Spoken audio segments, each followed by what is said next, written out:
Something that used to hold me back so much on social media was not talking about the things that I felt ashamed of.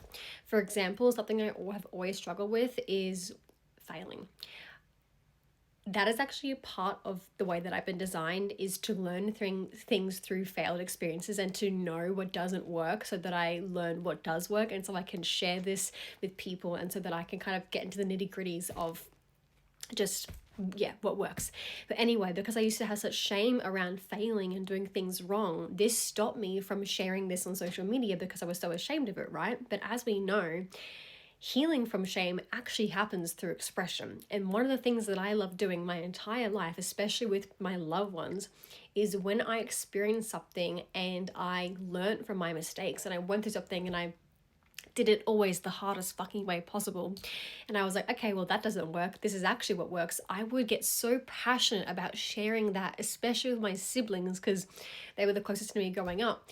And then sharing that with my loved ones and my friends and my family, because I wanted to help them and give them, hey, this is what I did and it didn't work.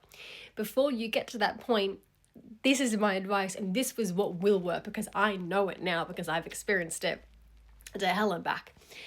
And it's just funny how that works, because again, my biggest shame in terms of showing up on social media was talking about my failures, but it's actually my superpower, and it's actually something that I love doing with my loved ones. So why wouldn't I then convert that to social media too? Because I love you guys and I want to build a life on sharing my experiences and my embodiment, helping other people, so that you guys don't have to go through all the hard lessons that I went through, or go through all these same mistakes that I went through. And if I can help it any way to guide you, to give you the advice before you have to crash and burn like I did 100,000 times, well, yeah, I forget where I was going with that. But basically what I'm trying to say is my shame, what held me back for so long, is actually my biggest motivator in helping people and sharing myself and sharing the things that I love.